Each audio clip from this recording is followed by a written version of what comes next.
22 tahun ketika kami di Forum Ulama Umat Indonesia membongkar Az-Zaitun dengan NI KW 9-nya. Wah, saya malah dinasihati banyak orang, hati-hati, ini mungkin fitnah dan sebagainya. Padahal kita mengeluarkan fatwa tentang kesesatan mereka ini tentu siap membuktikannya dan mempertanggungjawabkannya dunia akhirat. Kita ada bukti, kita sekian banyak saksi. Pesantren masa mengajarkan ajaran sesat? Nah, gitu.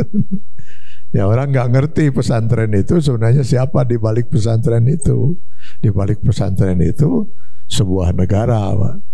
Namanya Negara Islam Indonesia Komandemen Wilayah 9. Yang pemerintahannya kita miliki itu, semua struktur pemerintahannya pada waktu itu kita miliki, siapa presidennya, berapa 26 menteri di bawahnya, namanya masing-masing siapa gitu.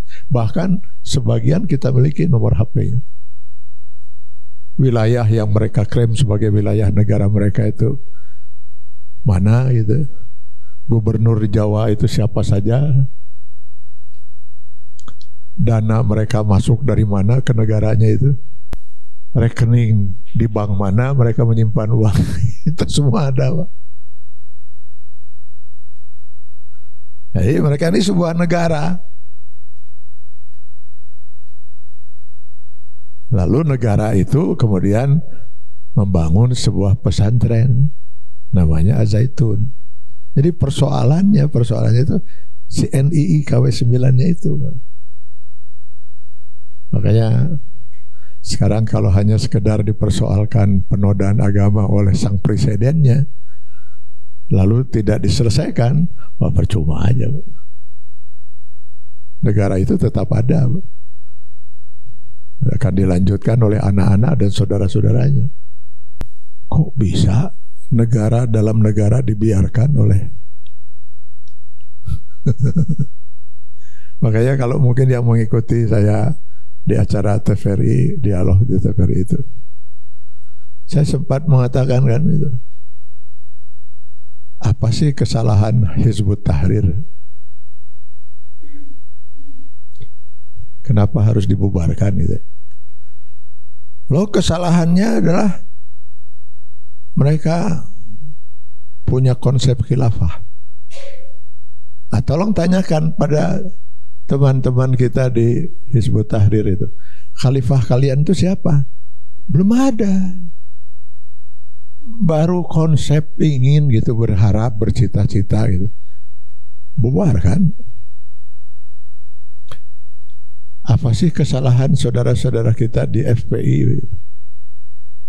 Oh, mereka tidak mau mencantumkan dalam anggaran dasarnya itu Pancasila.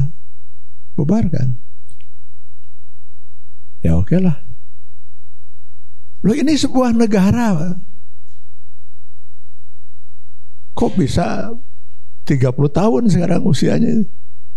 Kok bisa berdiri di dalam sebuah negara? Malah yang saya perhatikan pada waktu itu gitu ya, betapa banyaknya para pejabat di rezim Orde Baru itu yang berkunjung ke Az-Zaitun. Az-Zaitun itu dalam konsep mereka adalah ibu kota negara nantinya itu. Makanya mereka bangun pelabuhan, mereka siapkan untuk bangun airport. Itu pejabat Orde Baru pada berkunjung sana. Ada Yusuf Kala pernah ke sana kan ya, Habibie hanya yang ke sana itu. Adi Sasono, Jibli As-Siddiqi, Menteri Agama, banyak ke sana. Sampai saya sempat teletuk waktu itu 22 tahun yang lalu. Ini kunjungan apa ya? Jangan-jangan ini kunjungan bilateral dari negara Republik Indonesia ke negara Islam Indonesia Komandemen Wilayah 9. Malah 22 tahun ketika kita bersemangat menyelamatkan umat, korbannya ya Allah. Kalau Bapak Ibu mungkin yang sempat waktu itu mengikuti ya, wajah saya pernah tampil di Metro TV dengan wajah yang saya sendiri nggak suka melihatnya, Pak. Korban mereka yang disebut rakyatnya itu, yang ada di teritorial gitu ya, buruh, karyawan, mahasiswa. Mahasiswa yang paling banyak menjadi korban pada waktu itu ITB, Pak. Dalam catatan kita, mungkin Bapak Ibu ada yang dulu sempat membaca harian Pikiran Rakyat, 200 orang tua mengadu ke Polda Jawa Barat karena 200 anak mereka di ITB di DO karena masuk ini. Tidak pernah kuliah, SPP tidak pernah dibayarkan karena mereka harus store pada negaranya. Salah seorang di antaranya itu calon sarjana, Pak, di ITB, Pak. Kalau nggak salah teknik mesin. Tinggal skripsi. Sudah keluar dia dari kelompok itu. Mungkin bukan keluar, dikeluarkan. Sudah stres, Pak. Orang tuanya lalu mendatangi dekannya, tolong anak saya jangan di DO ini, sayang tinggal skripsi. Kata dekannya, selama saya jadi dekan, tenang. Saya tidak akan men-DO anak Bapak Ibu. Kenapa? Saya tahu persis apa yang sedang dialami oleh anak Ibu, karena anak saya juga korban. Saya nggak tahu anak dekan itu gimana nasibnya, Pak. Tapi anak yang tinggal skripsi itu orang tuanya kan terus komunikasi dengan saya, Pak. Akhirnya di DO. Kata orang tuanya, kami belikan itu kios di Kosambi, jualan beras. Calon sarjana ITB. Dirusak, hancur kita, Pak. Di urutan kedua dalam catatan kita waktu itu yang paling banyak jadi korban itu Unpad. Di urutan ketiga Politeknik ITB Cibaruga, Polban sekarang. Malah waktu itu ternyata 4 dosennya juga sudah masuk kelompok itu. Di urutan keempat UPI. Selebihnya tersebar, Pak, hampir di semua kampus, termasuk Unisba juga banyak korbannya. Ya, alhamdulillah ketika kita keluarkan fatwa 22 tahun yang lalu, bubar itu. Banyak mereka keluar. Cuman sayangnya di Jawa Tengah mereka bubar sekitar 3.000-an, malah masuk Syiah. Keluar dari mulut buaya masuk ke harimau. Ini karena memang saya melihat dakwah kita ini bermasalah, Pak, kalau menurut saya itu. Kenapa? Karena memang dakwah kita tidak sampai kepada sebagaimana yang dicontohkan oleh Rasul dengan bimbingan Allah Subhanahu wa taala. Itu kenapa yang kena itu justru orang-orang yang sudah punya semangat untuk mengislamkan dirinya, Pak. Yang kena itu kebanyakan itu. Ya makanya kenanya itu kebanyakan di Pusdai sedang ngaji, di Salman gitu, di masjid-masjid. Jadi bukan orang yang nol pengetahuan Islamnya, orang yang sudah punya semangat, tapi tidak memiliki akidah yang benar. Karena fungsi Al-Quran sebagai Al-Furqan di Al-Baqarah 185 ada 3 kan fungsi Al-Quran itu, hudan linnas wa bayyinatin minal huda wal furqan. Dakwah kita, mohon maaf ini kalau saya salah, mudah-mudahan ada yang meluruskan. Dakwah kita itu lebih pada hudan linnas wa bayyinatin minal huda. Itu pun tidak sepenuhnya gitu. Tapi urusan Al-Furqan ini nggak sampai, Pak. Fungsi Al-Quran sebagai Al-Furqan, sebagai pembeda, pemisah mana yang hak, mana yang batil, mana yang halal, mana yang haram, mana mukmin, mana kafir, nggak jelas sudah. Ya, dakwah semacam ini kurang diminati oleh masyarakat. Sementara para dai itu kan banyak diatur oleh masyarakat, Pak. Sampai tema saja diatur oleh. Ya, nanti ada istilah dakwah sejuk. Duh, itu Ustadz kalau berdakwah itu sejuk rasanya. Sehingga saya orang yang banyak berbuat maksiat seperti ini, tenang rasanya itu. Tenang. Coba diundang lagi lah Ustadz itu. Ustadznya sejuk sekali itu. Kalau Ustadz yang satu lagi, ya Allah, itu baru 5 menit di mimbar sudah bicara kafir, neraka, siksa, macam-macam itu. Saya pernah dengar ceramahnya sekali, 3 malam susah tidur saya. Istong dionang dia tahu Ustaz itu. Coret itu. Jadi akhirnya nggak sampai, Pak. Jadi baru semangat keislamannya. Nah itu dimanfaatkan oleh aliran-aliran sesat itu tadi. Dimanfaatkan oleh mereka. Lah mereka karena tidak tahu batasan mana yang sesat, mana yang tidak, akhirnya mengira itulah Islam yang benar. Masuk mereka situ. Dan celakanya Jawa Barat ini pusat gerakan aliran sesat. Dalam catatan yang pernah saya miliki, Pak, saya kerjasama juga dengan Kejaksaan Tinggi Jawa Barat. Di Jawa Barat itu dulu berapa tahun yang lalu itu saya punya catatan itu. Tercatat ada 250 aliran, Pak. Kaya Pak Jawa Barat urusan aliran sesat. Dan celakanya itu aliran-aliran sesat itu 90% memakai nama Islam. Dan bagus-bagus namanya itu, Pak. Dulu tahun 60-an itu ada yang namanya Islam Murni.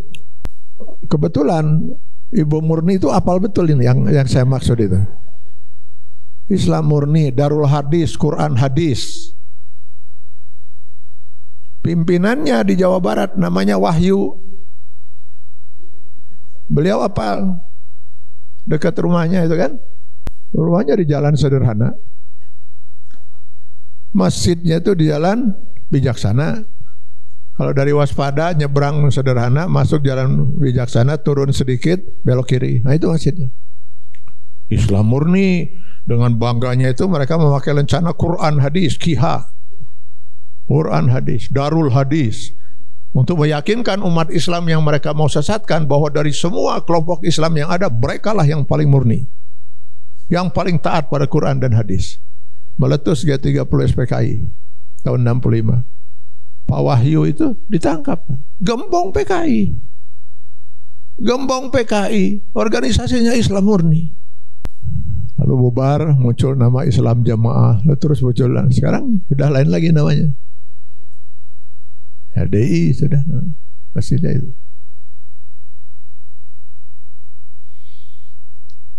Ini susah ya. Dan sulitnya karena tadi umat Islam itu belum memiliki pengetahuan yang jelas tentang fungsi Al-Quran sebagai Al-Furqan. Mereka terombang-ambing, Pak. Tepatlah kalau Allah memberi misal gitu di Ibrahim 24-25. Keimanan akidah itu diibaratkan seperti akar pada sebuah pohon. Alam taro kaifa daraballahu masalan kalimatan thayyibatan kasajaratin thayyibatin asluha sabit. Kalau akidah itu, akar pohon itu kuat, insya Allah angin sekencang apapun tidak akan membuat pohon itu tumbang, Pak. Tapi kalau akar itu lemah, angin kecil saja, angin sepoi-sepoi bisa membuat pohon itu tumbang. Nah, kita tidak meniru dakwah Rasul sebagaimana dibimbing oleh Allah SWT. Dalam risalah Islam yang 23 tahun dibawa oleh Rasulullah, 13 tahun itu Rasulullah hanya menanamkan akidah. Gak ada satupun perintah ibadah yang turun selama di fase Makkiyah itu 13 tahun di Mekah itu, kecuali sholat. Itu pun 1,5 tahun sebelum Rasulullah hijrah ke Madinah. Perintah saum, haji dan sebagainya semuanya turun di Madinah setelah manusia itu beriman, Pak. Setelah 13 tahun dibina keimanannya itu. Nah, kalau memang sekarang kalian sudah beriman, kata Allah Subhanahu wa taala, kutiba alaikumusiyam, aqimus sholat. Mereka pun sempat melaksanakannya. Nah, masalahnya kalau kita bicara akidah itu bicara hitam putih, Pak. Gak ada abu-abu. Bicara akidah itu ya bicara mukmin, kafir. Karena hanya itu pilihannya yang Allah berikan pada kita manusia di Al-Kahfi 29 itu. Wa qulil haqqu min rabbikum faman saa'a falyu'min wa man saa'a falyakfur.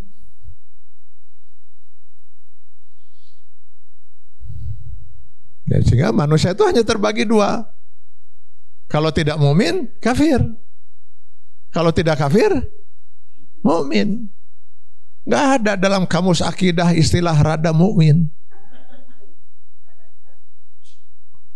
Sayang ya orang itu rada kafir seetik gitu. Alhamdulillah ya orang itu sudah rada mukmin. Nggak ada, Pak.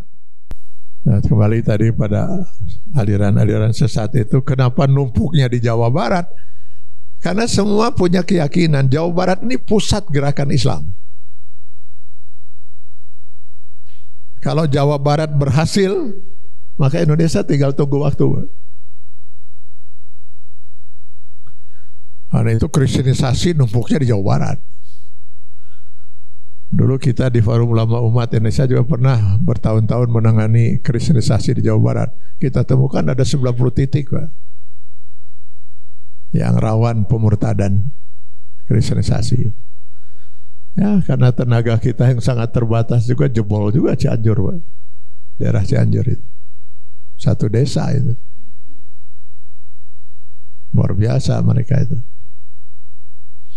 Sekarang apalagi sudah ada keputusan dari Menteri Agama soal SPB 2 menteri yang dicabut itu. Wah, ini makin berat. Biasanya kalau aliran-aliran sesat itu hasil lamunan gitu ya, nah itu biasanya umurnya nggak panjang, Pak. Nah, banyak juga aliran sesat yang cuma hasil lamunan itu. Dulu di Bandung ada itu ya, tukang cukur. Mungkin berapa hari dia nggak ada orang yang bercukur ke dia gitu ya, akhirnya ngelamun, akhirnya dia memproklamirkan dirinya sebagai nabi. Tukang cukur, akhirnya jewer kan gitu, tekean gitu kan, ya sadar, tobat, selesai. Mudah kalau yang itu, Pak. Dan urusan orang mengklaim diri menjadi nabi itu dalam catatan kita gitu di FUI paling banyak tuh di Garut. Paling tidak sudah ada 3 nabi yang muncul di Garut itu. Ting kuda dari orang Garut mana hayar yang ting jadi nabi itu ya. Orang Garut yang di sini mah sarolehah, Pak. Sehingga saking seringnya orang ngaku nabi di Garut, akhirnya ada bahkan yang kemudian mengklaim dirinya itu bukan nabi, Pak, Tuhan. Oh, Tuhan mah. Dan lamun ngaku nabi, malah teu aneh dia mau dipercaya, guys, Tuhan lah. Namanya Ulo. Nama Tuhan itu Ulo. Nah, saya minta anak-anak waktu itu di FU, coba saya bilang cari itu Tuhan Ulo di Garut. Jadi sampai di Garut, ya seperti arahan saya ya, selalu kita koordinasi dengan aparat. Nah, teman-teman lapor gitu kan. Kami sudah koordinasi dengan aparat, katanya Tuhan Ulo sedang ke Bandung. Cari, saya bilang harus sampai ketemu. Siapa? Ketemu di Bandung, di Jalan Riau 11. Tuhan keur dirawat di Jalan Riau 11. Itu pengikutnya sudah banyak, Pak. Pengikutnya banyak, bukan pengikutnya, hamba-hambanya. Kan dia Tuhan, Pak. Jadi dia biasa duduk di tempat yang tinggi, sila, begitu. Hamba-hambanya di bawah gitu kan. Lalu di antaranya kegiatan zikirnya itu mereka membaca La ilaha illa ulo, La ilaha illa ulo. Tidak ada ketuhan kecuali ulo. Si ulonya gini. Jadi apa yang saya katakan tadi, betapa rapuhnya keimanan kita. Bayangkan orang gila saja bisa banyak pengikutnya. Bayangkan, apalagi kalau dia itu yang membawanya itu orang yang sarjana misalnya gitu. Pasti dia punya daya tarik lagi kan. Ini nugelo bisa loba pengikutnya gitu. Maka yang gini-gini nggak lama umurnya, Pak. Dulu ada siapa lagi? Lia Eden. Itu juga saya yakin lagi ngelamun, mungkin lagi stres dia itu ya. Lalu datang setan, iblis, lalu dianggap iblis itu malaikat Jibril gitu ya. Terus ya di Darugulan termasuk mana itu. Ini pun nggak lama ambil comot gitu kan, tekean gitu. Udah akhirnya selesai. Gitu. Nah yang sulit dihadapi itu aliran sesat yang memang diciptakan oleh sebuah kekuatan. Nah itu yang sulit, Pak. Contohnya aliran sesat tertua yang umurnya hampir sama dengan umur Islam yang dibawa oleh Rasulullah SAW, karena itu muncul tidak lama sepeninggal Rasulullah SAW. Kalau menurut bukunya Majelis Ulama di zaman Khalifah Utsman, ada juga ulama mengatakan itu di zaman Khalifah Ali. Syiah. Loh, kenapa bisa bertahan sampai berabad-abad? Lah yang menciptakannya makin eksis, Yahudi kan. Ahmadiyah. Oh, lama itu. Sampai kita buat aturan sebagaimanapun termasuk di Pemda Provinsi Jawa Barat ada perda kita untuk Ahmadiyah itu. Sampai tidak boleh mereka memasang pelang nama Ahmadiyah maksud saya. Tidak boleh berdakwah pakai sound system. Tetap saja jalan. Termasuk Az-Zaitun ini, Pak. Kok bisa bertahan sampai 30 tahun? Ya karena diciptakan, Pak. Makanya 22 tahun yang lalu ketika kita membongkar ini, ada seorang pejabat, sekarang mulai ramai lagi, diputar lagi itu pidato dia atau pernyataan dia 22 tahun yang lalu itu. Siapa berani mengganggu Az-Zaitun? Iblis.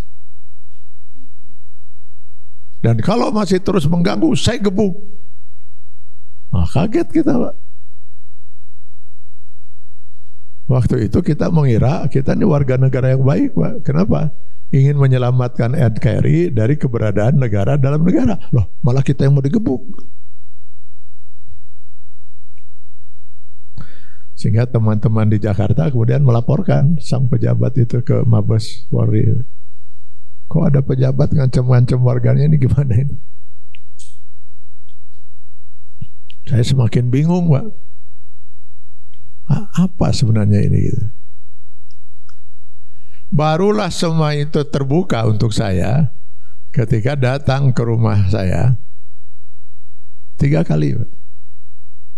Seorang bernama Abdul Fattah Wirandanggapati, sudah sepuh di tahun 2001 ya, ketika 22 tahun yang lalu beliau sudah sepuh. Saya tidak kenal beliau, karena beliau mungkin mendengar saya sedang membongkar kelompok ini, beliau datang. Di pertemuan pertama, datang kedua menemui saya, belum begitu terbuka, Pak. Mungkin dia sedang menjajaki gitu, siapa saya, apa bisa dipercaya atau tidak dan sebagainya. Di pertemuan ketiga barulah dia terbuka. Dia perkenalkan dirinya, saya ini katanya kuasa usaha Panglima tertinggi Kartosuwiryo, DI Kartosuwiryo. Saya yang diberi kuasa oleh Kartosuwiryo membangun KW, mendirikan KW. KW itu Komandemen Wilayah. Kan mereka ini negara, Pak. Jadi negara, dan mereka yang mengklaim wilayah yang sudah mereka klaim sebagai negara itu wilayah mana aja kan. Nah itu mereka sudah mendirikan 6 KW, kata Abdul Fattah. Saya sudah dirikan itu atas restu dari Kartosuwiryo. KW 1 itu Jawa Barat, KW 2 Jawa Tengah, KW 3 Jawa Timur plus Kalimantan, KW 5 itu Sulawesi, KW 4 Sulawesi, KW 5 Aceh, KW 6 Palembang. 6 KW yang saya dirikan. Ini KW 9 siapa yang membuat? Baru saya ngerti, oh rupanya ini ceritanya. Pantas negara dalam negara dibiarkan. Pantas kita mengganggu negara ini, kok malah kita mau digebuk. Jadi ceritanya itu Kata Abdul Fattah Wiranagapati, ketika DITI Kartosuwiryo itu sudah dikepung, Kartosuwiryo lari masuk hutan ke hutan, sudah dikepung gitu.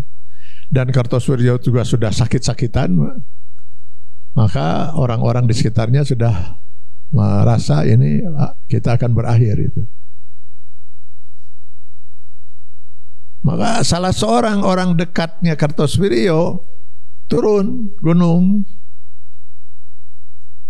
namanya Adah Jailani. Dia turun gunung lalu menghadap ke Kodam 3 Siliwangi, menyatakan saya tobat, meninggalkan NDI, kembali pada NKRI. Dia tanda tangani di atas meterai dengan sekian saksi. Pernyataan dia di depan Kodam 3 Siliwangi yang dia tanda tangani itu ya dibawa oleh Abdul Fattah Wiranagapati, kopiannya serahkan pada saya. Nih. Bagi DITI Kartosuwiryo, Adah ini pengkhianat. Tapi tiba-tiba sang pengkhianat ini berada di Jakarta, hidup mewah gitu, usaha minyak sebagainya. Tiba-tiba dia memproklamirkan NII KW9. Kan dia sudah menyatakan di Kodam 3 Siliwangi bahwa dia itu tobat keluar dari NII, kembali ke NKRI. Kok malah memproklamirkan NII baru di Jakarta? Siapa di belakang ini? Jadi banyak permasalahan kita, Pak. Banyak permasalahan kita. Sehingga saya katakan tadi mungkin masih sebuah mimpi kebangkitan itu. Jangankan kita berpikir untuk bangkit dan maju, permasalahan di kita saja umat ini menanganinya sudah kewalahan gitu. Dan celakanya yang terbawa kepada aliran-aliran sesat justru mereka yang sudah punya semangat untuk mengislamkan diri, Pak. Makanya kenanya itu di masjid-masjid, di pengajian-pengajian. Itu ada pengalaman dulu seorang wanita yang saya tampilkan juga di Metro TV waktu itu. Namanya Gina. Saya masih ingat walaupun itu 20 tahun yang lalu ya. 20 tahun yang lalu. Dia lagi ngaji di Pusdai. Nah, didatangi itu. Lalu ditanya, sedang apa kamu, Ukti? Sedang ngaji. Ngaji, maksudnya ngaji apa? Ya, belajar Islam. Setelah kamu pelajari Islam itu lalu ngapain? Untuk diamalkan. Loh, gimana mau mengamalkan Islam di negara kafir seperti ini? Bingung saya katanya. Kalau mau mengamalkan ajaran Islam itu harus di negara Islam. Loh, negara Islam itu di mana? Ada, cuman masih kafi. Nah, itu istilah mereka itu. Istilah untuk orang-orang NDI. Kafi itu guha kan? Yang masih sembunyi, kita belum proklamirkan. Saya nggak ngerti kata anak itu. Ikut kami. Kemana? Ke Jakarta. Loh, saya kan harus minta izin dulu sama orang tua. Saya anak gadis kok. Nanti itu kami tangani itu masalah orang tua. Ikut saja. Jadi hampir semua para korban yang pernah mengadu pada kita itu di baiatnya di Jakarta. Tempat pembaiatannya itu di 2 tempat, di Pondok Gede, 1 di Lubang Buaya. Tapi kalau ditanyakan pada mereka di mana Pondok Gedenya itu, di jalan apa, rumah nomor berapa, nggak ada yang tahu. Karena begitu nanti sampai ke Jakarta, sampai ke Pondok Gede, mereka ditutup muatannya. Baru dibuka nanti tutupan itu setelah dia berada di sebuah rumah. Selama dalam perjalanan itu dia tidak dikasih makan, saya belum makan, ya nanti gampang itu. Masa kamu puasa aja bisa, ini nggak bisa. Paling kasih minum. Saya mau nelfon orang tua, jangan, nanti gampang itu urusan orang tua. Saya belum sholat, untuk apa sholat? Kamu masih kafir, apa gunanya sholat? Nanti kalau kamu sudah muslim, sholatlah. Nah, begitu sampai di rumah itu, sebuah rumah. Kalau kita tanya apa ciri rumah itu, mungkin ada ciri apa yang bisa? Nggak ada, tembok kosong semua. Udah mereka siapkan. Jadi dalam keadaan lapar, dia merasa berdosa karena tidak sholat, takut, khawatir orang tuanya mungkin panik mencari dan sebagainya. Dalam situasi dia pikiran sedang kacau itu, doktrin masuk. Doktrin masuk, baiat. Lalu ditanya, kamu sadar siapa kamu sekarang? Kamu adalah warga negara Islam Indonesia. Berani kamu mengatakan ini kepada siapapun termasuk orang tua, habis nyawa kamu. Itu biasanya ancamannya. Maka nanti HP dia akan terus dimonitor, Pak, di WA. Kamu lagi di mana? Kita ada di sekitar ini. Di rumah kamu ada orang, seperti itu. Maka banyaklah mereka yang stres. Ditanya terus oleh orang tua dan sebagainya, lebih baik kabur dari orang tua. Maka banyaklah orang tua yang stres sampai 4 bulan anaknya nggak pulang-pulang, apa masih hidup atau sudah mati. Banyak ada pejabat di Kanwil Dikbud Jawa Barat, saya ingat betul, sampai mengajukan pensiun dini, Pak. 3 bulan 3 anaknya hilang. Yang satu mahasiswi terakhir di Unpad, yang kedua mahasiswa Politeknik ITB Ciwaruga, yang 3 mahasiswi LPKIA. 3-3-nya hilang. Entah masih hidup, entah sudah mati mereka. Bayangkan, itu yang kita hadapi dulu. Alhamdulillah ini selesai pada waktu itu, Pak. Bubar itu. Saya terus keliling di Unpad itu di sekian fakultas untuk menjelaskan masalah ini. Alhamdulillah bisa pada keluar itu. Cuman yang nggak bisa kita sentuh ya santri-santri yang ada di pesantren itu. Nggak mungkin kita bisa nembus masuk ke sana. Itu harus kekuatan kan pemerintah harusnya. Ya sudah, kita nggak bisa apa-apa. Nah kebetulan sekarang setelah 22 tahun entah dengan alasan apa ini naik lagi kan. Entah kena menjelang 24 atau apa, nggak tahu saya. Tapi menurut saya penanganan ini nggak akan selesai, Pak. Akan selesai sampai ke akarnya. Karena yang bisa menyelesaikan ini pasti yang membuatnya, Pak. Kalau yang membuatnya nggak mau membubarkan, ya nggak akan bubar. Saya nggak kaget itu kalau kemudian PPATK kemudian menyatakan bahwa ada 256 rekening atas nama seorang dengan 6 alias. Orangnya itu juga. Jumlahnya sampai puluhan triliun. Dari mana puluhan triliun? Itu mereka membuat bagaimana agama itu semuanya, ajaran agama itu jadi duit, Pak. Mereka harus setor per bulan, setoran wajib sebagai warga negara. Pertama dulu 2001 masih 800.000 per orang. Belakangan sudah 2 juta per orang. Sampai mereka kebanyakan pernah mencuri, minimal harta orang tua. Di Subang itu sampai kita datang ke Subang, Pak. Banyak orang tua yang stres, Pak. Sertifikat tanah, sertifikat sawah habis semua untuk setor, Pak. Coba kalau nggak setor, nggak bisa setor, habis mereka, Pak. Diludahi mukanya, dipukuli sampai berdarah. Mereka nggak berani ngaku, ancamannya mati, Pak. Maka daripada mereka tinggal dengan orang tuanya yang masih kafir dan terus nanti nggak bisa menjawab pertanyaan orang tuanya, lebih baik mereka kos-kosan. Di Kiara Condong ada sekian kos-kosan mereka, di Lewi Panjang, macam-macam. Dulu seperti itu kondisinya. Zina haram, tapi bisa ditebus dosa zina itu dengan bayar denda. Dendanya dinyatakan oleh negara. Pada waktu 2001 masih 200.000, Pak.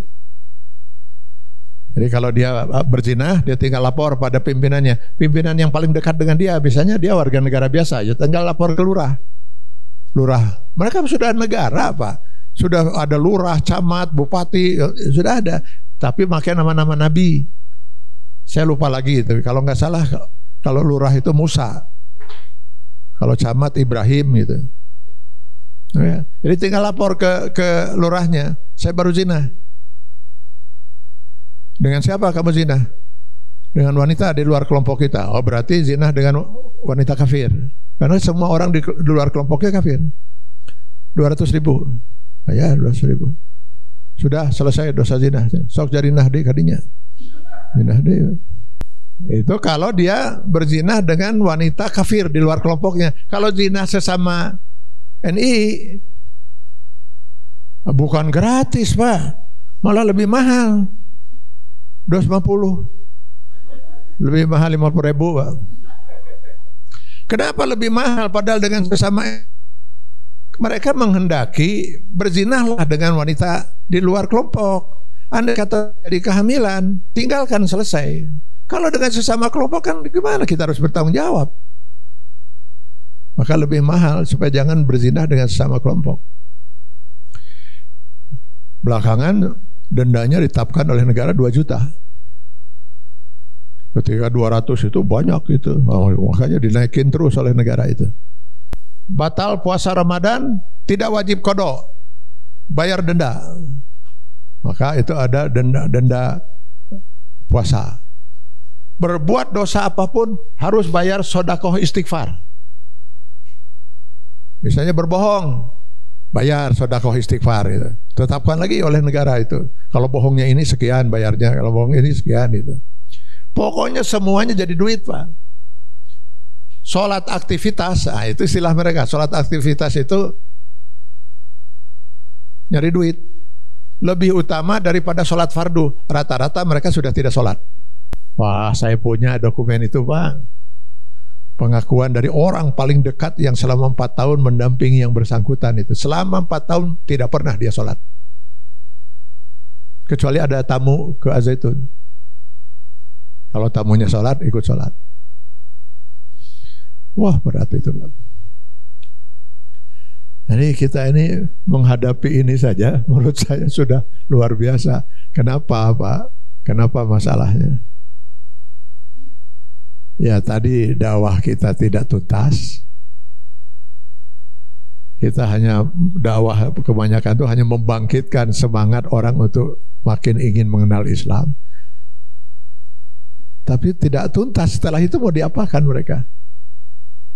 Lalu dimanfaatkan oleh aliran-aliran kelompok ini. Lalu mereka itulah menganggap itulah Islam itu menurut mereka. Sampai mereka pun siap untuk mengkafirkan yang lain.